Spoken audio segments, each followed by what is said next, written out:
Hey everybody, I want to welcome you to another episode of the Other Side of the Story podcast, where we're delving into people's lives that really are at a place of success, but our whole interest is what do we learn from people who have arrived at a place where they're impacting other people, they're leading other people. How'd they get there?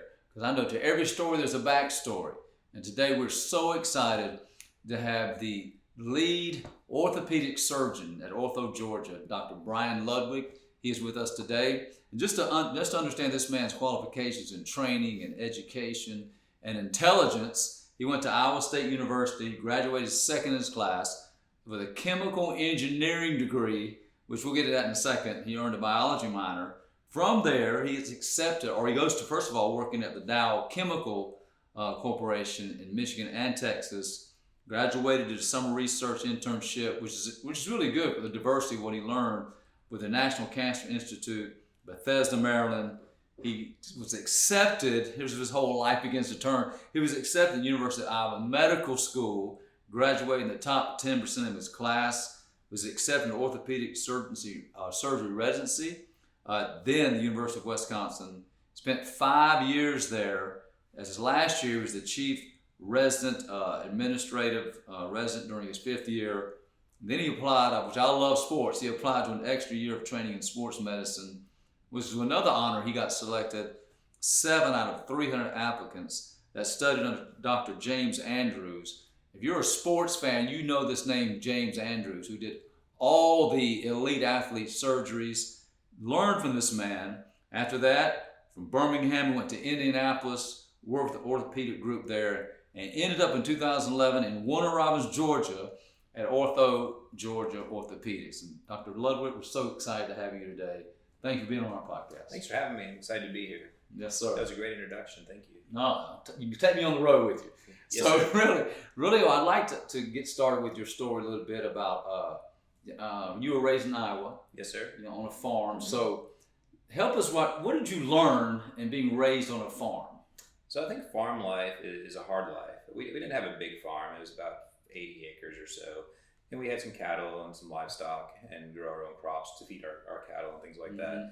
that. My dad worked in the factory. He worked at John Deere. There wasn't anyone in my family who'd been to college. My mom stayed home with us most of the time. I have 2 younger sisters, so she stayed home when we were young, and then eventually had some odd jobs, but things like working at Menards or a Lowe's type place as a cashier, but never any kind of office type job at all. And what I noticed from my parents was they worked, and they worked all the time. Mm-hmm. There weren't days off. So we would have family gatherings, and most of my extended family were farmers as well. And we would start the family gatherings about 9 in the morning because everybody was up to do chores in the morning, and they would end about 4:30 because you had to go feed the animals that night. So there was always something to do. And on a farm, you have not only the animals to take care of, the crops to take care of, the machinery to upkeep. There's always work to be done. Right. So I don't recall a day when I was young when my dad was sitting around the house just watching a ball game. Yeah. That just didn't happen. Mm-hmm. And that was one of the things that he instilled in myself and my sisters as well, who are also extraordinarily hard-working women. And honestly, they live on farms now. They both have college degrees and have professional jobs, but their husbands are farmers. And living that life, you learn how to do a day's work. So you're out there working. And if you tell your dad you're bored when you're 8 years old and you live on a farm, he said, we'll find some work for you to do. You won't be bored after that. But it was a good thing to learn. It was a good way to grow up because I think I have a better understanding for that lifestyle. And that work ethic doesn't just go away. It's ingrained in you when you see it from one time you're born until the time you leave home. And hard work can get you a lot of places that maybe other things can't get you there. If you're willing to work hard and put your mind to something, you can get a lot of things done that you probably don't think you can. Mm-hmm. No, I love that concept because, again, we know we live in different generations, different times, but growing up on a farm, teaching you a work ethic, it really helps you in life. We'll get to that in a second, but I love the concept of going, you're going to stay busy, you're going to work, learn about the value of hard work. Because a lot of us now, and again, I don't try to slam this generation, but a lot of people think things are going to be given to them, but you learned a different mentality. Yeah, very much so. So I like to tell this story because I think it kind of fits. So there was one summer I was probably 13 or 14, and my dad farmed with his brother and my uncle. And we were doing, all summer long, we would bale hay and do chores and that kind of thing. So I helped my uncle a lot that summer. My dad had some health problems, so he wasn't really working as much and I worked with him all summer, like road rake hay, bale hay, chores, all this. And at the end of the summer, he said, I'm really thankful for your help, and he handed me a check, $50 for the whole summer. And I thought I had just hit the lottery. Yeah. Like, this is the best thing ever. Yeah. And I probably worked for about quarter an hour that summer, but wow. it just was what we did. I didn't do it for the pay, just did it. It just had to be done. So you said like your whole family's kind of been the farm life and all that. So tell us what it took to, this will help us, and no matter what we're doing, tell us what it took for you to break out of the, I don't know what you want to call it, the history of being a farmer, but you went to college, the only first one in your family to do that. So what did it take to kind of break that mold and go, I'm getting out of the routine and the familiar? So I think a couple things. One, where my parents were pretty supportive of it. So my dad worked, like I said, in the factory. He came home dirty, grease everywhere every day, worked on the farm. And he'd always say when I was young, and it kind of stuck with me, I want you to get an education so you don't have to work like I do. Like that was really important to him. And I grew up in a time where computers weren't really a thing. They just weren't. But I had a real interest in them starting in grade school. So when the whole Apple IIe computer came out, we probably know that, but probably no one else does. Right. We were one of the first families to get a computer at that time. Okay. And he really fostered that hope of, if you do what you can do, you don't have to work like I do all the time. Not that working hard is a bad thing, but he wanted me to not have to go and work in the factory and be dirty and digging around in machines and shoveling manure and things like that. So with that, I kind of just took it on myself, and it was ingrained in me very early. And I don't know where that came from, but I didn't have to be told to do my homework. I didn't have to be told to go study or to go to track practice or baseball practice. Like, I just did those things. Yeah. And my parents were supportive of that, and that went a long ways. But that was the thing that always stuck in my mind. He'd always say, just go get an education so you don't have to work like I do. And that man worked hard. Like, he worked hard. No, I mean, honestly, what you talk about, yes. So you were like a self-starter, like a guy that pretty much time managed yourself and was disciplined. Very much so. Yeah, especially after I started driving, I became really self-sufficient. So when I was 16, my parents made me get a job. I was playing 3 sports, baseball, I ran track and cross country. I played basketball before that some. I did well in school, kept all my grades. I was valedictorian in my class. We had a pretty big school, like about 2,000 students, so about the size of Houston County. Yeah. So I worked a part-time job, did 3 sports, did my studying, and I didn't have to be told to do any of those things. I just did it. So it made life, I think, pretty easy for my parents.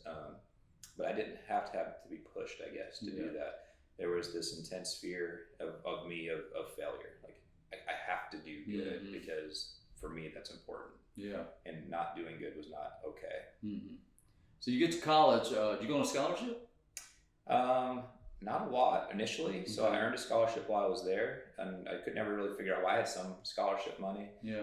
But it wasn't not enough to cover my tuition. And then while I was in engineering school, I earned a scholarship that did cover my tuition. Okay. So I was able to earn that, but that was earned. That wasn't given. There was a family from Wyoming actually, who the wife made a scholarship when her husband passed. He had graduated from Iowa State chemical engineering degree. And she lived in Jackson Hole, but in his name, she started giving a scholarship back every year for one student. And she would come present it to me every year. And then when I left, there would be someone take my spot. Nice. So we'd have lunch together and kind of talk about our plans. His name was Hans Bueller. I still remember his name. And it was his memorial scholarship. So I earned that, which helped pay for lots of things, obviously. Right. Covered my tuition, some books, didn't cover living expenses, but was able to get through that. And when I went to college, that was what I was going to do. I was good at math and science. I enjoyed those things. So I thought, well, I'll just be an engineer. That seems to fit my interest pretty well. So you graduated with an engineering degree. Work summer at Dow Chemical. Yeah. So the whole medical school thing came a little bit further down the road, or kind of at the same time. These things were all kind of happening in parallel. So I worked at, in order to get a job in engineering, usually you start fairly early on in your undergraduate career of doing internships, or what I did was called a cooperative education program. So it's kind of a funny story. When I was an undergraduate, I had long hair and an earring. And I go to this engineering fair, and there's a bunch of companies around here, and I'm looking around going, gosh, I need to get an internship, so I think I need to clean this up a little bit. Yeah. So I met a lady who was a recruiter for Dow Chemical when I was walking through, just kind of getting some information. And the real fair, interview fair, was about a month away. So this was just an orientation, like to see all the different companies that were going to be hiring. And Iowa State has a pretty big engineering program. So I left, and I go, I need to go get a haircut, take this earring out. Like, I needed to start looking professional. I went and bought a suit so I could go to this thing. So a month later, I go back, and same lady from Dow Chemicals there. So I have an actual interview with her now. This is sit down like we're doing. And she said, I remember you. Didn't you come by? I said, yeah. And she said, didn't you have long hair then? I said, I did. How do you remember that? And she said, I knew I had to have you. I knew I was going to hire you the day you walked by. And I'm like, okay, so we can do it. Sounds great. Let's do this. Yeah. So she hired me, and then in the next 3 years of school, I took a year off to go work. So I would go to school for a semester or two, and I would go work at Dow Chemical, and I would come back to school, and I would go back and work. And it's a way to gain experience in the field that you want to go into, so you know what you're kind of getting yourself into. And a lot of times those lead to jobs, actually. So if you work an internship with Procter & Gamble or Dow Chemical, it's kind of like a test run for them. Like, do we like this person? Do we want to hire them on to be part of our team? So I was really lucky to be able to do that. And I worked at Dow Chemical in Michigan, which is where their home base is. I spent 8 months there total in 2 separate areas, and they put you up into housing and all that kind of stuff. It was great, really great experience, because you learned how to work in the real world. You were a working engineer in a manufacturing plant, so I did manufacturing at one time. I did some research a couple times on different things. But you know how to interact with your superiors, with the people who are running the plant. Like, that's a big interaction, right? And when I was at my first co-op was with Dow in the manufacturing facility, and it's a union there. So the operators who ran the plant were unionized, which means that I, as an engineer, could not go out and touch anything. It's not allowed. As a matter of fact, they could file a grievance against you if you do that. My dad was in the union when he worked in the factory, so I knew a little bit about that. So I went there, and I was very humble. I think that was the important part. And I just said, well, teach me what we're doing here to the guys who are running, because they've been doing it for 30 years. They knew that place like the back of their hand. And at the end of my rotation there, we had a little going away dinner, and they said that you're the only intern that we've ever had where the guys operating the plant came and had dinner with you, because they respected that you came in and just learned from them. That's so good. And that came from where I grew up. Yeah. Because those were my people. Like, I didn't know any different. And I just treated them like my uncle, my dad, because they were, and they treated me the same way, and it was phenomenal. But the other side of the coin was, I realized that I didn't think I wanted to do that for the rest of my life. And it was fine. I enjoyed it. I learned a ton. But I said, I need to start thinking about something else to do. So you got to the point where you're being successful. You said the great statement we all need to learn from is, it was earned, not given to you. Going through college, scholarship, internship. And the next lesson I'm really getting from you, what you explained is learning how to connect with people no matter where we are in life, what stage we are in the sense of our job, responsibility, because nobody's really higher than another person. So humility is so important today, man, of connecting with people, which is a really great lesson. It really is. And for what I do now, I think it's super important, because I was having this conversation with a friend of mine actually last night. There are these really cool surgical procedures that we can do that are awesome, but it may require you to be off your leg for 3-4 months. Yeah. Most of my patients can't do that. Yeah. They have families to feed, they have bills to pay. They're not able to say, I'm just going to go to rehab for the next 3 months and work an office job or work from home. Like, they can't do that. Right.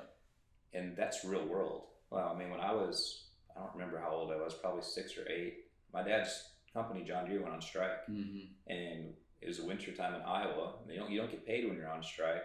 And I remember they would have like the picket lines, the old picket lines. That we would drive by, and they would have a barrel, and they'd be burning wood in the barrel to keep warm. And we would go stand in line to get bags of food, because the union would hand out food, and you get milk and cheese and bread.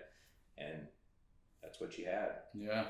And there's a lot of paid people like that still today. So I have to tailor what I recommend to people based on where they're at in life. I mean, I think I can do this super cool thing, but it's going to put them out of work for 6 months.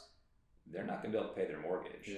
So you really have to kind of meet people where they are, I think, and do what the best that you can do for them. That's good. And that's super important. And I think there are sometimes we forget that. Yeah. And because it is fun to do these super cool procedures that work really great, or can work really great. But there's also a real story behind that person, and they gotta be able to take care of that as well. It's good. Well, that's teaching us again also be thinking about our fellow man instead of ourselves a lot, in that area. What changed in you in the sense of being an engineer and something started changing in you? What drew your interest to medical school or even looking into that? So that's kind of a long story. Like I said, I liked my program at Dow Chemical. The people there were great. They actually offered me a job. They said, come work for us. But I thought, I can find something that maybe I like a little better. And I didn't really know what that was. And I had a friend of mine who was an athletic trainer. So at Iowa State, she was helping with the football team.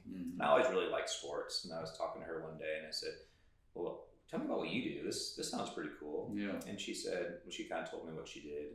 She said, you need to go talk to her mentor, or her kind of boss, I guess. His name is Mike Schaefer. I remember his name from 30 years ago. So Mike was a physical therapist and athletic trainer at Iowa State. He kind of took care of a lot of the athletic programs. So I went to Mike and I said, hey, I'm a sophomore engineering student. I'm kind of interested in what you have to do. And he looked at me a little funny and he's like, engineering student? You want to go to medical school? And I said, I don't think so. I just kind of wanted to see what you have to do. Right. Because most of the students who came to him wanted references from medical school. That's the only reason they were there. And he said, well, we have some volunteer opportunities, but the only spot we have available is 8 o'clock on Monday. And I said, okay, well, see you Monday. Yeah. So I show up on Monday and we start going through this. And I ended up volunteering with him at 8 o'clock on Monday for about 3 years before I finally graduated. And so you did it every Monday for 3 years. Go ahead. And it was only for 2 hours from 8 to 10. Yeah. And that was the time. And I would just go and help out with whatever physical therapy patient needed help with. And I knew nothing. I did nothing about this. Zero. So you tell me what to do, I can follow instructions, but I don't know what I'm doing. Yeah. And as I got to be there for a while, you kind of learn things, obviously. And then he and I developed a relationship where he would give me little tasks or knowledge things to go look up. Hey, this person had their ACL fixed. What's an ACL? And I said, I don't know. I guess I'll go figure that out. Yeah. But little things. Yeah. And it really sparked my interest, not in the therapy part, but I found it was fascinating what they had done to get to that point, the surgical part. And I thought that was super cool. So I said, well, I'm going to give this medical school thing a try, or at least think about it. And that's kind of where the transition came when I was transitioning more from engineering to medicine. But then there's this other part of me that said, what if you don't get into medical school? Like, you better finish this out, my engineering degree, so at least you can get a job and, feed yourself and be successful in the real world. But maybe try this other thing over here as well. So I ended up finishing my engineering degree and got a biology minor along the way to kind of help fulfill the prerequisites for medical school. So how long you been in school at this time when you finished your degree? So because I did the cooperative program, I would take time off of school to go work. Yeah. So it took me 5 years. So you're 5 years into this. Yep. And then you get accepted to medical school. Yes. Which I'm going to stop and say this. I think it's important for all of us to understand that, things can change in you to where you felt being led a different way, but became your passion. You started having a passion for it, like started developing this thing you knew nothing about, which I think is so cool because you knew nothing about it, but yet it started drawing your interest. So it's never too late to change what you're doing in life.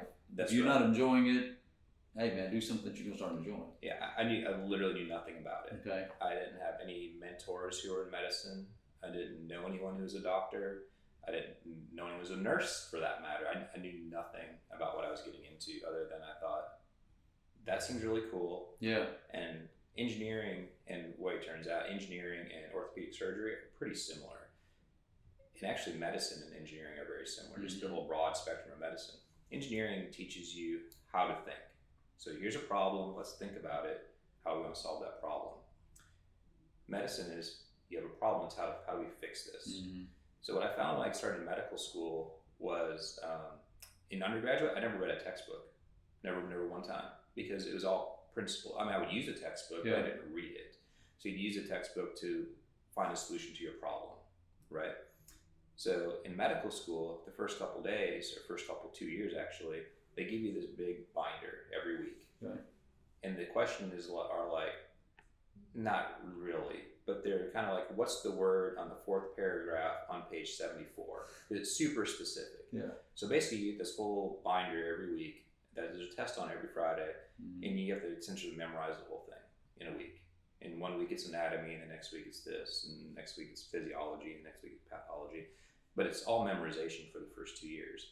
And about the first 2 or 3 months, I struggled a lot because I had never had to do that. Yeah. Engineering is about understanding and applying. Mm-hmm. First 2 years of medical school are about how much information can you pack in your brain. Like, that's all it is. Total memorization. Total memorization. Wow. So I had to kind of reteach myself how to learn because I was just not prepared for that. However, in year 3 and 4 in medical school, you go from kind of book learning to seeing patients and learning on the hospital floors, seeing real patients. That's where you have to take what you learned and apply it. And I found that for me, the memorization was pretty hard until I learned how to do it. Yeah. But the application was very easy. Yeah. A lot of my classmates who did more like traditional biology, chemistry type undergraduate degrees, they could memorize the heck out of anything. Mm-hmm. You put a book down, they would have the whole thing memorized, but they couldn't apply it for anything. The actual application, like getting it over here, was very difficult for a lot of people. Mm-hmm. So I'm really thankful for my engineering background because of that. Yeah. It's really about applying what you learn to solve a problem, which also goes back to being on a farm. Like that's what you do every day because you don't have access to all of these things.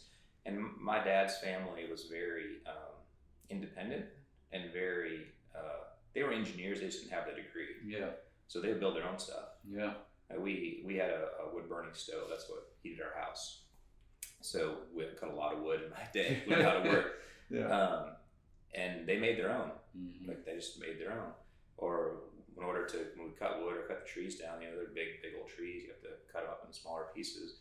And they made their own log splitter. Like they just welded the pieces together and put an axle on it and got this and that, and away you go. Yeah. So it all kind of flows, right? And then orthopedic surgery is the same way. So a lot of what we do now, I think some people call us more carpenters. We just kind of put things back together. Yeah. But it's still a problem that you have to understand and know how to fix it. Right. And that's what I really like about orthopedics actually, is because I can take a defined problem and I can give a defined solution. Patient A has knee arthritis, we can replace the knee, that's fixed. Mm-hmm. Some of the things in medicine are more managing. So if a patient has high blood pressure, it's more of a management thing. Yeah. You're not really going to fix the high blood pressure, but you can manage it and make it so it's not going to cause the long-term effects that we're trying to avoid, or atherosclerosis, heart disease, things like that. Mm-hmm. But there's not always a fix. Orthopedics, we oftentimes have a fix. Break your leg, we fix it. And that's what I really enjoy about that. Okay, all right. So, but I want to take you back for a second and talk about when you did your residency or training that one summer for sports training. Mm-hmm. Let me go back again. At this point, how long have you been in school, medical school? Where are you at now in the years? So it was 5 years at Iowa State, and then medical school is 4 years, so that's 9 years. So you're 9 years into this. Yep, and I still haven't worked. Which I'm going to ask you a question now before we get to your internship with this guy. 9 years. Was there ever a point to those 9 years of sacrifice, hard work, learning that you wanted to quit? Or you wanted to give up, say, man, this ain't for me? So yes and no. Mm-hmm. There probably wasn't a time where I just didn't like what I was doing. Yeah. But if you rewind, so when I graduated college, I had a job offer at the time for pretty good money. All of my friends were out getting jobs. So when I'm studying till midnight, they're on vacation down in Cancun with their friends because they have a job and getting a house and they're getting married and they're doing this and they're doing that. Mm-hmm. And I felt like, what am I doing here? Like, I'm just going to school still. And that was hard sometimes because there's probably some jealousy there, which probably was unfounded. I mean, totally unfounded because they're great friends and still friends with me today. But just looking like, is the grass greener over there than where I am? Mm-hmm. And is all this effort, is it worth it? Mm-hmm. And that was hard sometimes. But the actual part of the training and the learning, I don't really felt like I ever wanted to give up in that at all. I enjoyed it. It's a pretty cool thing. Yeah, it's pretty neat. Yeah, medicine and the human body is pretty amazing. No, I agree with you totally. But I think still a point and a lesson for all of us to learn is that you stuck with something, though you saw other people moving on, but you stayed with it. which is so important because you stayed with what you really wanted to do. Yeah, you had to stick with it. Yeah. Right, and you have to not only stick with it, but you have to be dedicated to Yeah. it as well to do really high level things.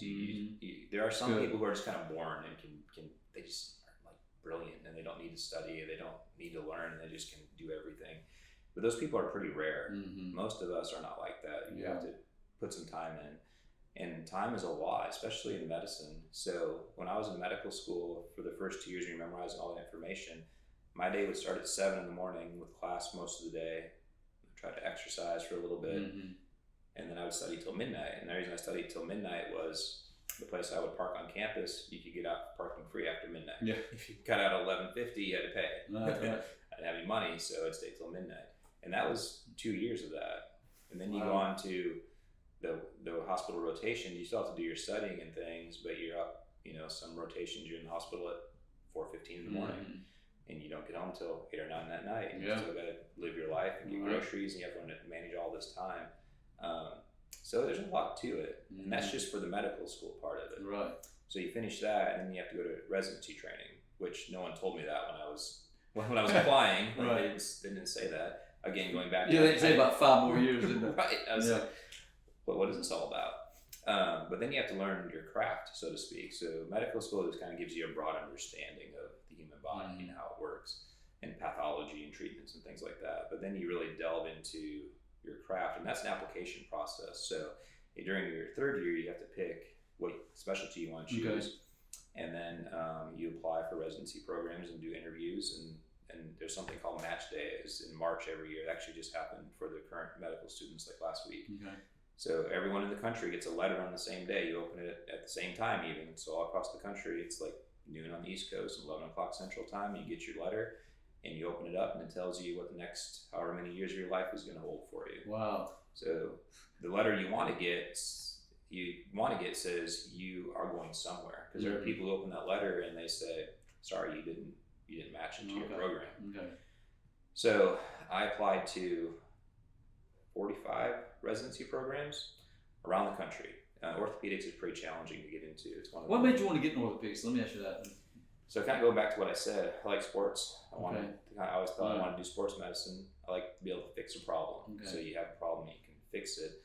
And it just kind of fits with my engineering background. So you kind of knew going in. I knew that kind of leaned that way. That was my interest. And then I also thought about things like cardiology, more interventional, procedural type things. Early on in medical school, the decision is, do you want to be a proceduralist, like a surgeon, or someone who does procedures, or do you want to be more like an office space? That's kind of the first divide. And once you make that decision, then you can divide it with the specialties, so general surgery, urology, neurosurgery, orthopedics, things like that. But I kind of knew all along I wanted to do something procedural, and I knew orthopedics would always pique my interest, mainly from going back to my time with Mike and the athletic training office and physical therapy office. So I kind of knew I wanted to do that all along. So I want you to talk about real quick about when you got accepted out of 300 students. Now this is important on your journey to spend a year with Dr. James Andrews. Yeah. Again, he was like the elite of the elite. So what did that teach you when it comes to somebody of that magnitude helping your life? I mean, that was the best professional year of my life. So the way that process works is you can apply for a fellowship, is what it's called. And I wanted to do sports medicine, so I applied with Dr. Andrews at the American Sports Medicine Institute in Birmingham, and I was lucky enough to be chosen. And part of that year, you have multiple mentors who are there. So my mentors that year were Dr. Andrews, Dr. Lyle Kane, Dr. Jeff Dugas, and Dr. William Clancy, Bill Clancy. You kind of rotate with all four of them. And they all had a profound influence on my life, all of them, from professionally and just way to interact with patients and kind of meet the patient again where they are. And it was a blessing. Working with Dr. Andrews was truly a blessing. He's a super talented surgeon. He's a super nice guy. He is very charismatic. He really teaches you a lot about being humble, about doing best for the patient, always putting the patient first. You learn a lot about not just surgery, but you learn a lot about the patient-doctor interaction with him. And he said to be successful in sports medicine, you always had to be, the most important thing is being available. So answering your phone when people call you, and then being nice to people. He was nice to every single person he came across. As far as patient wanted to come in, the answer was never, no, I don't want to see them. It was, he can come tomorrow. Every time. Yeah. So that was the thing I take with me now. I have the same policy now. If you need something, just shoot me a message, and if I'm in the office, you can come in tomorrow and we'll do our best for you. Yeah. And Dr. Kinnebrew here, Todd Kinnebrew, who's here in Warner Robins, taught me that as well. So between him and Dr. Andrews, I owe them a lot. Dr. Kinnebrew has been very influential on me as well. But Dr. Andrews was a great person. He just retired a few months ago. Yeah. Tremendous surgeon, and it was super cool to be part of what he built, there. I remember watching the Detroit Lions play on Christmas Day, and Matthew Stafford, Georgia quarterback, was quarterback for the Lions, hurt his knee, and I said to myself, I bet we see him tomorrow in the office.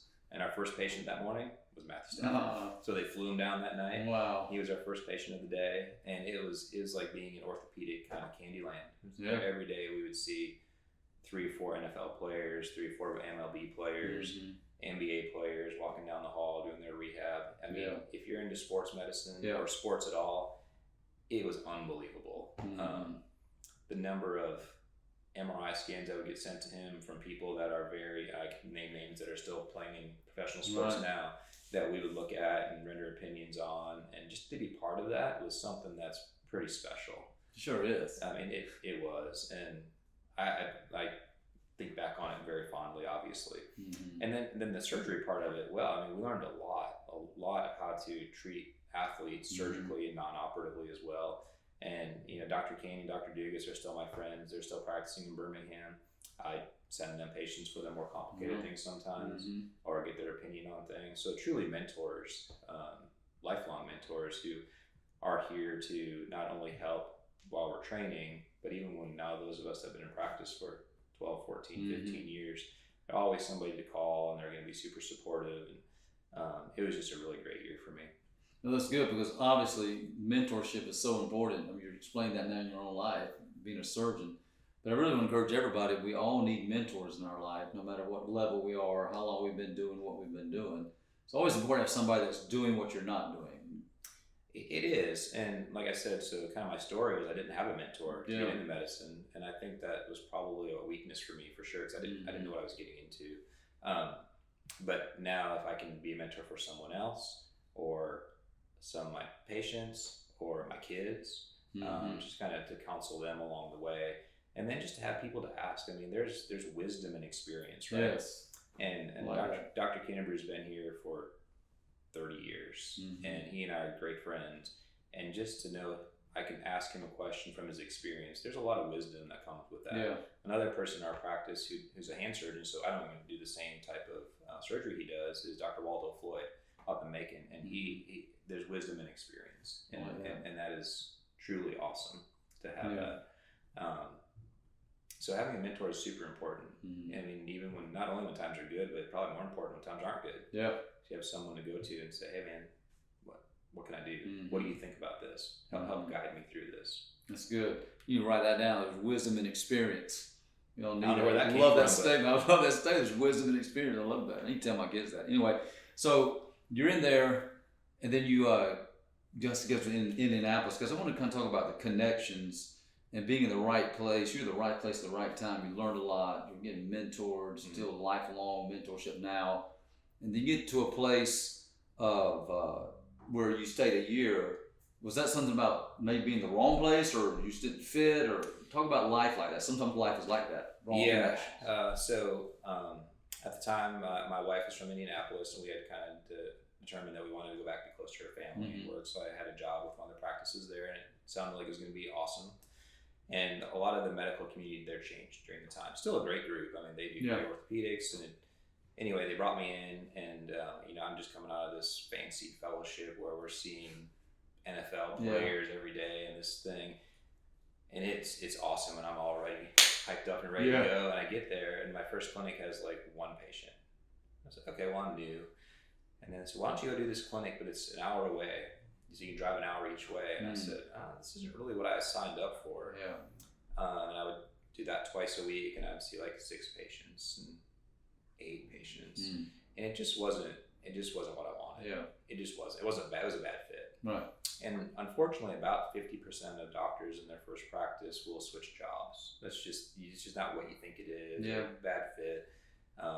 Great guys there, great practice, super successful practice. It just wasn't right for me at the time. And that was right around the time of 2008 when the housing crisis came in. So there were several of the older partners who were going to retire, but they lost a lot of their retirement in the housing crisis. And healthcare was changing at that time, so more doctors were being employed by hospitals that are private practice. And so it was just a combination of lots of things that didn't work.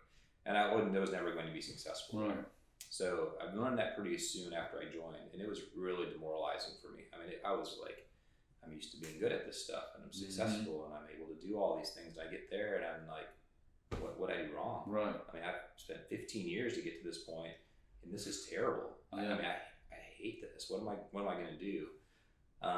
So I started looking for another job, and when I did, you recruiters reach out to you, and they put you in touch with this person and that person. And one of the people they put me in touch was with Todd Kimbrew, Warner Robins, Georgia. Warner Robins, Georgia. You could have gone anywhere. Anywhere.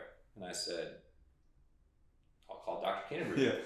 So I talked to him on the phone, and then we came down for a visit, and I really needed a change of scenery. And we really liked the South. So I'm from Iowa. I'm a northern guy. Yeah.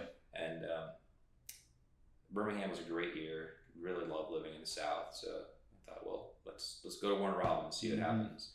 And it wasn't all roses when we got here either. I mean, it was a transition. Yeah.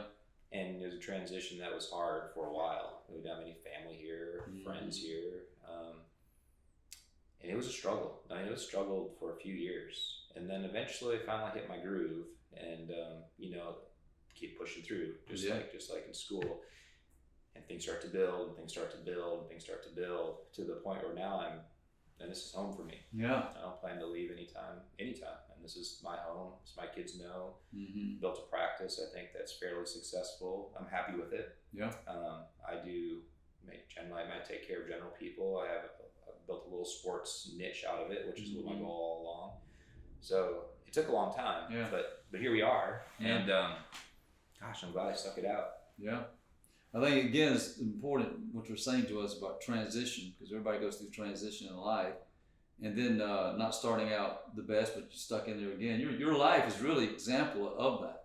From the farm, your journey is like the consistency of sticking through something, being diligent, being committed, staying faithful to it. That's what you're really encouraging all of us with. Because transition can be hard. Transition affects your emotions. A lot. I was in a really dark place when I got that job in Indiana, because again, I had spent 15 years and done this amazing fellowship, and I felt like I was pretty skilled and trained well and ready just to go out and beat the world on fire. Yeah. And it just didn't work out, and things like that happened, and that was a hard pill to swallow. Yeah. It was really hard. And then moving here was hard. No doubt. But again, it's been a long journey, but it's been a journey that's been good. And looking back, I'm very thankful for all the things that it taught me. And it teaches you that life isn't always perfect, right? Even for the people that you think have the perfect life, they probably don't. And they might put a good facade on the front door, but it's probably not as perfect as they tell you. And I think, it's not what we're talking about today, but I think social media kind of pushes that as well. So you look at Facebook and everybody's happy and they're on vacation with their family, but they don't see what's behind the door. Exactly, that's good. Which is a different topic altogether. Yeah. But so anyway, where I'm at now, I mean, I have a practice that I enjoy. My kids are here, they're thriving. Like we have a good friend network. We're at the CrossFit gym, and I have a good friend network there. So it's been a journey, but it's been a good destination too. There's two things I want to ask you about before we close. One is, talk about for a minute the price of sacrifice. Because you're talking 15 years. Yeah. And then just the price. It's being a surgeon and being a doctor, period, is a sacrifice. It is. It is a sacrifice because, like I meant, we were talking before, I think that when I was in medical school, my friends all had jobs, and I was frankly jealous that they're vacationing and I'm studying all the time, or they're going to the movies and I'm studying, and that's hard. And then residency is tough. They have some rules now about how much you work. Those rules were just kind of coming into play when I came through, but you'd work routinely on the weekends, 36 hours, 30 hours, no sleep, doing that, 3 or 4 times a month. That's amazing. Plus coming into the hospital at 5 a.m. We kind of had a rule though, you couldn't start rounds before 5 a.m. So you could at least, you couldn't get to the hospital and start before 5 a.m. But you could be there till 10 o'clock at night. And then the next day you're still back at 5. And that's 5 years of that. So there's a sacrifice involved. I didn't get to go on vacation. For me, I was very bad. I'll tell you bluntly that I was very bad at keeping hobbies. I kind of became that. Some other residents are much better about it. They kept, like, they have to fish or they exercise. Just an outlet somewhere, right? Right. And I was very bad at that. And that's one of the things I would go back and change if I could. Because it's kind of, now I don't have those hobbies that I had when I was 21. Yeah. I can always get them back, but a different season in life now too. But there's a sacrifice to it. It's not all what you see on TV, where the doctor rolls in at 9 a.m. and sees a few patients, goes plays golf in the afternoon. I haven't golfed in a year probably. So there's a sacrifice to it, but the benefit is, and the end result, and I think there's kind of a couple things. I think a lot of people look at, doctors out there, they have a lot of money, and financially we do well. But if you do medicine for money, you're in the wrong business. Like you chose poorly. That is 100% the wrong thing to do. What I like about it is I can take someone who, like, for example, here, this is a perfect example. I had a young man who was 48 years old. He had, and this was kind of a tragic story, he had just gotten out of some sort of rehab center. I don't even know what he was there for. It doesn't matter. He came in on a walker because he couldn't walk. He had really bad gout, had only a couple teeth in his mouth, hadn't worked for a long time because of whatever he was struggling with. And he needed his knees replaced bad. That's why he's on a walker. So I told him, I said, look, I'm happy to help you, but we got some hurdles to overcome here. So I set all these steps out for him. And he went away, and I kind of wondered what happened to him. I hadn't seen him for a while, and about a year later, he shows back up, and he had every hurdle I'd asked him to cover, he crossed. So I said, all right, man, let's replace these knees. So we replaced one knee, and he did well, and we replaced the other knee. He did well. And the last time I saw him, he came back, and he said, guess what, Doc? I got a job, I got a girlfriend, living on my own. You changed my life. That is pretty awesome. And that's that's like one end of the spectrum story. But when you have someone who comes in and says, I can't walk my dog because my knee hurts, and then after you do whatever to help them, they say, we walked 3 miles yesterday, my knee didn't bother me at all. That's pretty awesome. Like, that's a way you can impact someone's life. And not only impact their life, but what about their grandkids? Now they can play with their grandkids. Or what about their kids? Or what about their husband or wife? Like, maybe they couldn't go out to dinner because they couldn't walk to the restaurant. Now they can go do this, or they can take care of themselves. That's pretty amazing. Now, the other part of my practice is, like, I'm lucky I get to do a lot of sports medicine. I love doing that. That's pretty darn cool. I got to ask you about that, but the majority of what I do is just what I mentioned. And it's not all that shocking or breathtaking. It's, my knee hurts and can you help me? But when a patient says thank you, I feel a whole lot better. My standard response is, you're very welcome, I'm happy to help. But it's more than just me that got you here. Like, I get some of the credit, but you have your physical therapist, you have my medical assistants, you have the front desk people. So it's a team effort to get all of our patients into the office, taken care of, and get them on the road to recovery. I just have a small part of that. And I tell people that a lot. My job took an hour and a half. Your job has taken 4 months of therapy, plus the surgery pain, plus all the things you had to go through. So I'm very glad I could help you. You're very welcome. Go enjoy it. Go have fun. Well, how does that, still on here, just real quick, how does that really make you feel when somebody tells you that? It's a feeling that you can't really replicate. That's got to be amazing. It is, because I don't know most of my patients. 95% of them never met them before. And you enter into a very deep relationship very quickly. So you come see somebody you've never met, I got a name on the sign, and I say, well, I think you need surgery, and I'm going to cut your leg open and do this. And patients just trust you. And that's a big responsibility. Got to be.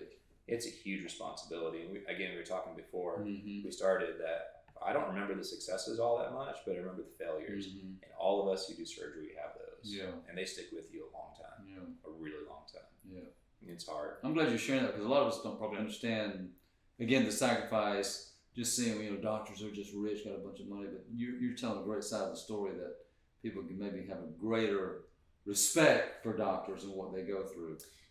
Yeah, I don't know if it's respect. I mean, I tell people all the time, it's just my job. Yeah. It's my job, no different than your job. Yeah. That's what I chose to do. Yeah. It's a different job for sure. Yeah. But it's my job, Mm-hmm. and I like it, and I still want to do the best for everybody. It's good. And it's pretty rewarding. Yeah. But again, those failures that you have, man, they can tear you up. Mm-hmm. Yeah. Because again, it's someone's brother, dad, mom, right, son, yeah. daughter. Like that's pretty big responsibility.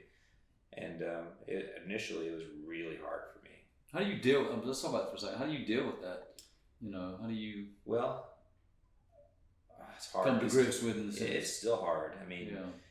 If any surgeon tells you they don't have people who've done poorly, yeah. they're lying to you. Yeah. It doesn't exist.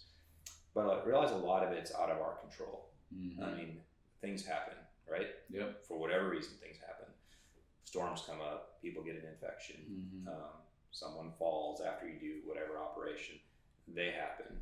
And it's not done, and there's none of this is done. Like I had a patient today who I fixed his knee last week, and he fell and he re-tore what we had started with.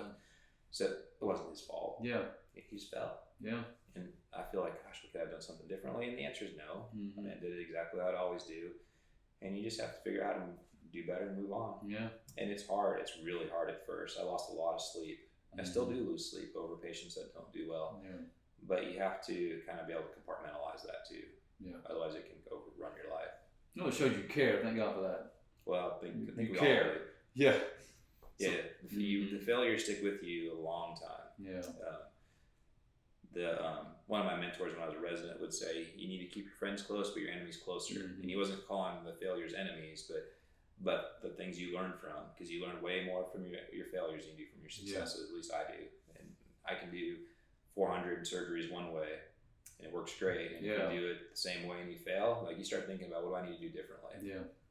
Yeah. So, gives you a little deeper thought. Yeah, 100%. So give me one more question. I'm actually one more question. Ask you to say something, but talk about for a second leadership, because you're a leader.